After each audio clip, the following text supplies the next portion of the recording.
In today's video, I'm going to be talking about something that's pretty serious, and I think it's happening more often than we actually talk about. But basically, how do you go out there and end workplace bullying for good?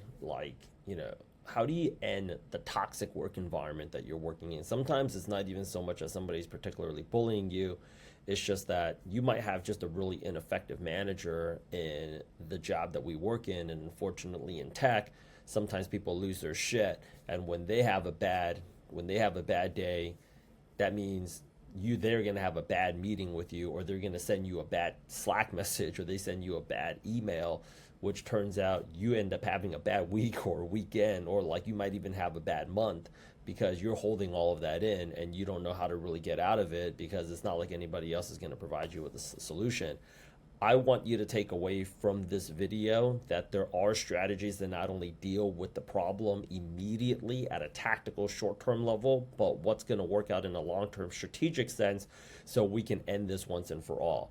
Short-term solution, though, is always just to stop the bleeding and just to go ahead and make it past another 30 days. Long-term solution is to put this thing back into your rearview mirror forever.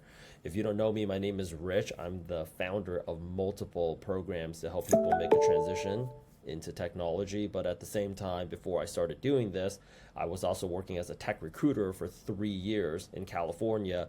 So not only did I help people get the job that you are currently on or trying to transition to, I've also seen a lot of the effects of what life was like after they got the job that I helped them get. And then for the past 7.5 years, I've been helping people make this transition, right? So let's go ahead and talk about it.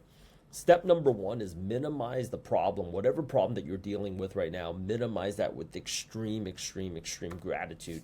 You might have a crazy boss that's like, why is this not getting done yet? You might have somebody that's just constantly throwing workload onto your plate when you're already working all day, all night, all weekend.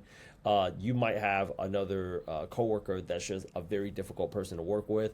Unfortunately, part of this job is to go ahead and manage expectations or manage the egos of other stakeholders. Sometimes you need something from another department.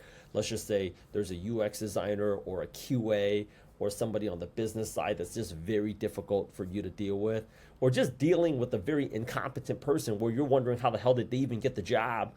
I'm getting excited even just talking about it right now. How the hell did you even get your job? I should do your job. How are you even getting paid? Why are you even getting paid more than me, right? The first thing that you have to go ahead and do is you have to minimize the problem with extreme gratitude. And one of the ways that I do it, and it's helped me and it's helped a lot of people that I've helped make a successful transition, as you can see with the other testimonials in our program and on our website, is you have to look at your problem as that it's not that effing serious. There's bigger problems. And I really love this YouTube channel. It's called Goalcast. I've compiled a YouTube playlist with 40 plus YouTube videos and shorts, and I just have them all into a playlist because sometimes, I mean, this shit happens to me too. I just need that thing playing down the list, because if I start thinking, if the voice in my head starts getting too loud and I accidentally get into an argument with the wrong person, and let's just say there's other people that's there, you have to understand that even if you are right and you are not in the wrong, when you're coming off as the person that's losing their shit, you look like you're the crazy one. So even if you're right, even if you're the person that's not wrong, if the way that you're saying it like that is not going to help you, it's not going to help you with your situation. So I minimize my problem with like, yo, that is a very big problem right there. You know, this is actually a special forces soldier, served our country, came back, unfortunately got into an accident over there, quadruple amputee, and how he had to go out there and figure out how to rebuild his life. And the first thing he's like, I started setting small goals for myself. I started to have to try to figure out how to feed myself. I started talking to other soldiers at the VA hospital, and just trying to get them right.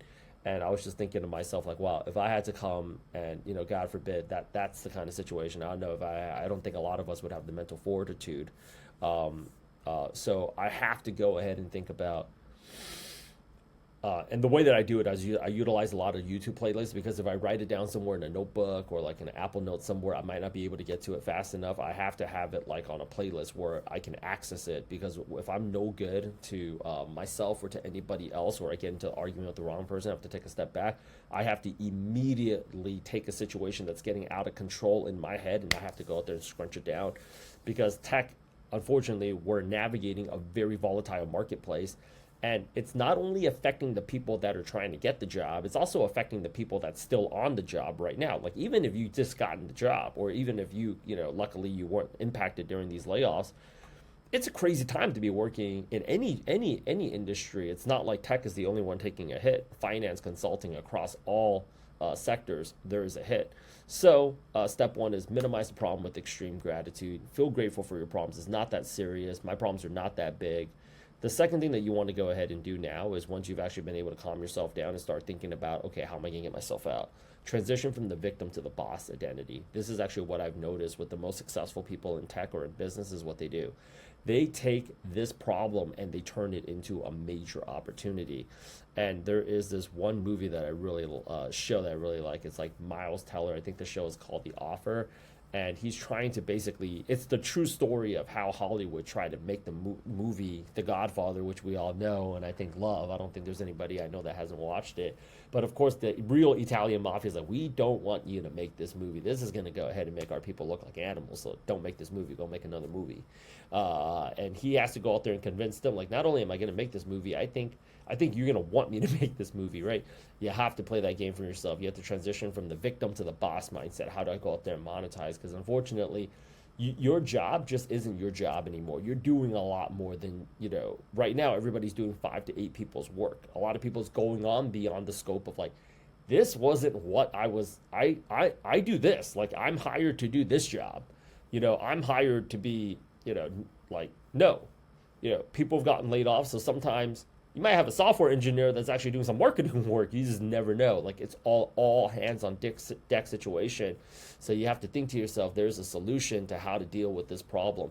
When you start going into a victim mentality, you start thinking about, why me? Why is this happening to me?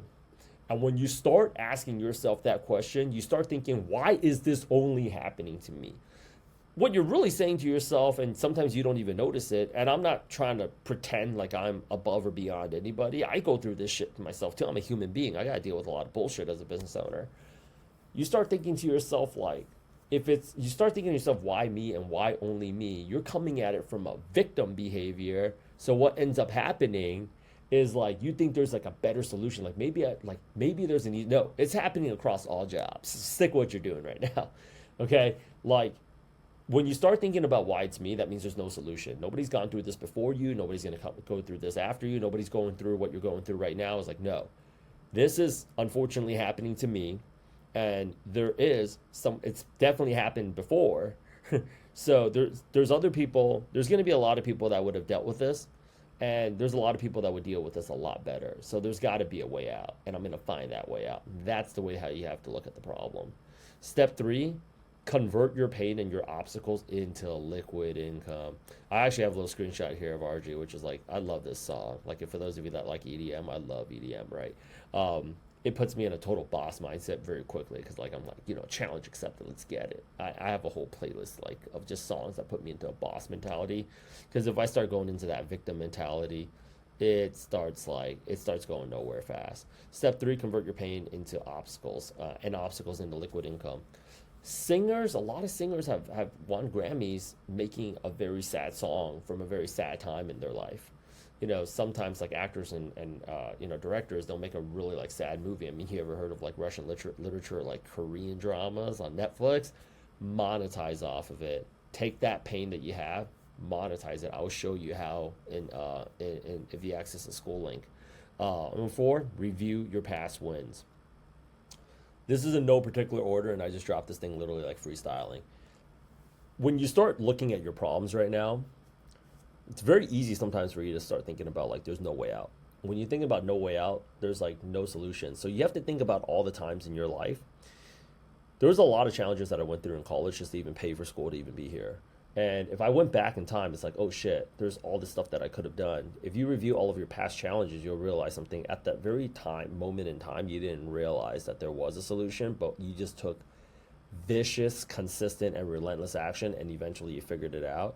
So I want you to remind yourself of all those times where you felt like total shit, where you felt like there's no way out. You wanted to punch a wall. Maybe you did punch a wall. Maybe you're very self-destructive, and somehow, somewhere, you got a freaking aha moment. Just know, like, you're probably going to go through that. I'm not telling you to, like, time box it. I'm only going to be pissed off for 1 hour. Whenever I go through a tough time, I tell myself I'm going to give myself the permission of 30 to 45 minutes to I don't, and if I need to, I'll just take the hour, but I'll just literally set the timer on my iPhone, and I'm going to be like, for the next 30 to 45 minutes, I'm going to go ahead and I'm going to acknowledge how it is that I feel, and then I'm going to go ahead and figure it out. Step 5, what I tell people to do, what's worked for me, is like, have fun with it. Tell myself, I always say to myself out loud too, challenge accepted. You want to see what I can do? I'm going to show you what I can do. Have fun with it, because you will miss it someday.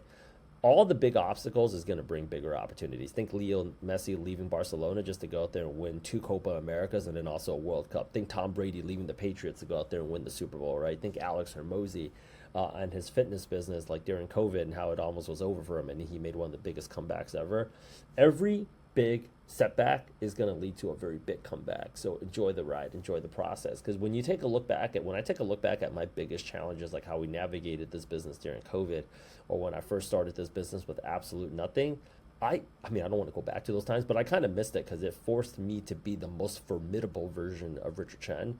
And I take a look at it as like a fighter getting ready for like training camp, or like, you know, a team that's getting ready for the big playoffs. Like, we're going to be so dialed in and laser focused. Like, you're pushing yourself to the absolute limit. But on the other side of it, you come out so much bigger, you come out so much better, and you come out so much stronger. Number 6 is, whatever it is that you're dealing with right now, negotiate win-win solutions by appealing to greed. We have to stop operating with this mindset that, like, people, obviously they shouldn't treat you the way that they do, and nobody should have to work in a toxic work environment, but people aren't going to stop treating you this way. And if you think that there is a place, I'm not saying anything's impossible, but in an economy as volatile as ours right now, it's probably going to be pretty difficult for you to find a place that's going to be, it's like the easy job or the chill job in a war zone. Like, if you're on the front lines, you're on the front lines. And we're in war right now. So if you want somebody to stop doing what it is that they're doing, negotiate a win-win solution for them. And I always look at it as like, and I got to deal with bullshit just like everything else. And people want more and more and more and more and more. Another thing that I do in terms of like doing win-win is like, I just give in. I give in, but I have the mentality, I trick my mind that it's actually in my benefit. It's happening for me, and it's not happening something to me. I switch from that victim behavior to the boss identity. And, you know, that's how I come at any negotiation. You know, one of the reasons why we get so many people the jobs that we do is the resources that we offer is just so dramatically superior in quantity and quality compared to our competition. And I'll let you in on a little secret about how we're going to help you get this job or a much better job in your field, is that, you know, if I have to like deal with a student or a member in the program, and it's just like, can you do this? Can you do this? Can you do this? Can you do this? And it's just like, if I come at it with the victim behavior of like, yo, this is a business, we got margins, you know, and the other programs aren't doing it, then I don't want to do it because it's like I'm coming from this place of like, this is about money. But when I come at it, it's like, yo, but if we do it and other programs don't do it, it's actually going to help us make more money. And it's actually going to help people get jobs faster. It's actually going to give them more skills. That's why our programs are just so successful. But the argument that I have to win with myself is letting go of the pride of like, oh, I'm taking an L. And a lot of times you will see in business, just like how you'll watch this movie, it's like the director's like, I don't want to do this. Like, yo, we like once the movie goes up, like we're all gonna be making money from this, right? Like, you guys have to recognize we're on the same team.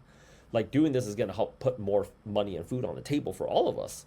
Like, you have to like come at that mindset, and that's why you have to have a boss mindset. If you have a very W-2 mindset on a job, one of my bosses always told me, treat your job like it's your own business and treat your business like it's a job. A lot of people treat their job like a job. He's like, they don't go anywhere. If you take a look at the people at the top, they treat that job like it's their own business. And that's why they figure out all the solutions that they do, because when you're a boss, you have to figure it out. He's like, and a lot of bosses fail because when they own the business, they think they can do whatever they want. They show up whenever they want. They take off work whenever they want. You wouldn't show up to a job like that. On a job, you'd show up at 8 a.m. sharp. You know, you would do this. You would have meetings. You would have accountability. You would have monthly reviews. You'd have weekly reviews and all that. Like, you have to go ahead and shift from like this is going to be too personal to like, no, this is actually going to make the bank account bigger. This is actually going to drive more revenue for the business. This is actually going to get more raises for the team. I don't think I'm losing. I actually think that I'm winning. But I notice a lot of people, like sometimes in tech, you'll have like software engineering not cooperating with product management, or like the most common fight, which is the dumbest combat zone of all in tech, is sales competing with marketing. They are more on the same team than they would like. They are counterparts, right? But sales, you'll see salespeople compete with marketing people all the time, right? So this is actually another song that I really like, "Rap Superstar" by Cypress Hill, and they have this commentary in the video with Eminem. He's like, no matter what you just been through, you always have to be right. You always have to be on the up and up. You always have to have a little bit of that smile. Kind of put on a show for people, slap hands with people. You have to always act right.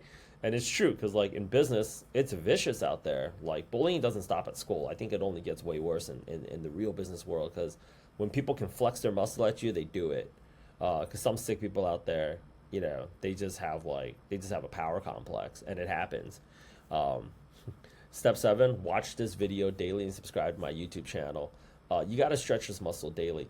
This isn't like, number one, I'm actively promoting my channel because I should. Number two is like, you are where you're at right now mentally because you're telling yourself the wrong story. And you have to understand, you're telling yourself the wrong story multiple times a day or even decades of your life.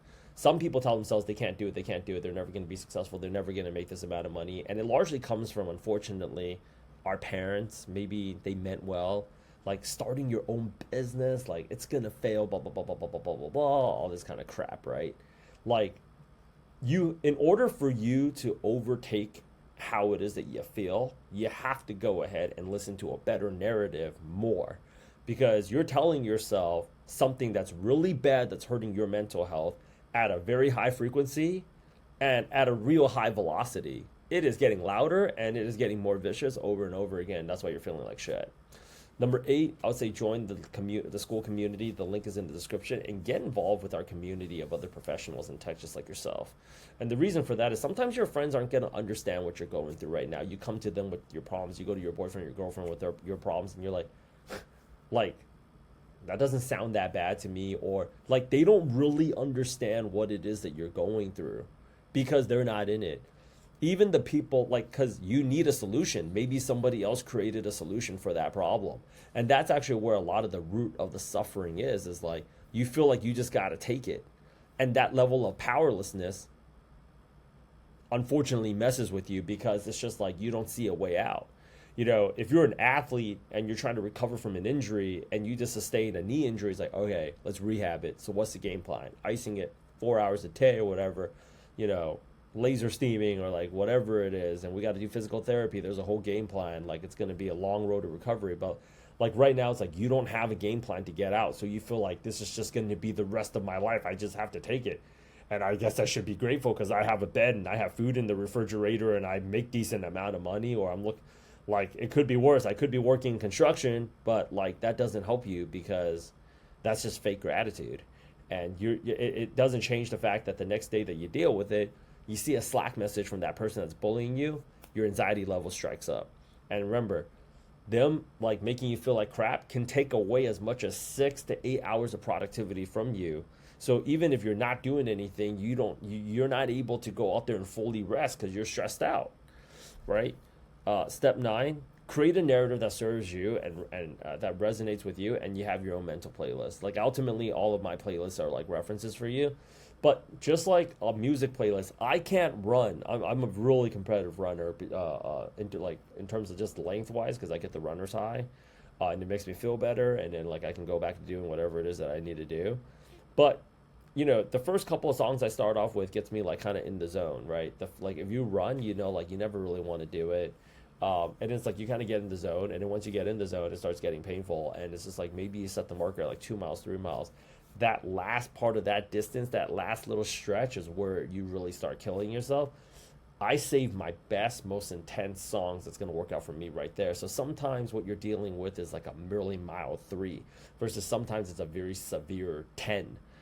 You have to have your own mental playlist, and you have to keep playing it every single day, because remember, Like, it's never ever going to stop. The last thing that I really want to go ahead and tell you is step 10 is like start a side hustle, reach out to me, create a secondary income stream. Um, there was originally 13 steps. I narrowed it down to three. The reason why you're taking this shit from this person in the first place is because you need the money. You need the money. This is your probably one and only income stream, or this is your biggest income stream. You need to have more income because right now you're in a war. Why do you have to deal with these jerks? Why are you even in this situation? You want to know why? Because you need the money. That's it. If it wasn't for the money, you would have walked out. Let's be real. If it wasn't for the money, you would have walked out, right? So if you could have gotten out of this shit, you would have. So join the school link, okay, and start creating your secondary and third and fourth and fifth income streams. So if somebody comes at you like that and tries to violate you, you have the ammunition now to shoot back. Say, I don't need this shit. I don't. I absolutely don't. I hope these strategies work for me. They've worked for a lot of people, a lot of other people that I know that's taking my programs, and hopefully it'll work for you. Get involved with school. I am very much looking forward to speaking with you later. If you are looking for help in making this transition right now, it can be very lonely. Get in contact with me. Like, send me a LinkedIn message and send me follow-up messages if I don't respond. And the reason for that is I get blown up. I get blown up by so many people on LinkedIn saying because I put out so many YouTube videos, do I need another YouTube editor? So a lot of times people are thinking like, hey, you know, I sent you my resume, or like I really want to make a transition. Like, I've been trying to get a time to call you, and it's not like I'm ignoring you. I have too much business. It's like the number of people that are like, I can help blow up your Instagram. I can help blow up your YouTube. They are so vicious about the follow-up with me that sometimes y'all just get a little bit buried into the bottom. So don't think that I don't care. I care so much. I care so much that I think it's absolutely insane how many hours I put out for this work. But I started getting into this field to help people make a transition because I hated my job as a recruiter. And one of the reasons why, this is a completely different story, but one of the reasons why I got into tech recruiting was to try to find good tech companies to work for. And what I found out after 3 years was there's a lot of shitty tech companies out there. And even the ones that aren't shitty, at some point, they bring in, you know, a new CTO, or they bring in a new CEO, and they always will, or they might have additional investors. It can become shitty. Like, there's a time when that place was cool. You know, like we say that about San Francisco. Like, I remember when San Francisco was cool. Not to dub on San Francisco, but those of you who were in San Francisco in 2015, 2016, definitely 2012, 2013, know that it's a very different city now than it was during that time. So get in contact with me. If I'm not able to go and follow up with you, definitely come back and follow up with me. But the fastest way to get in contact with me is join the school community. Talk to you later.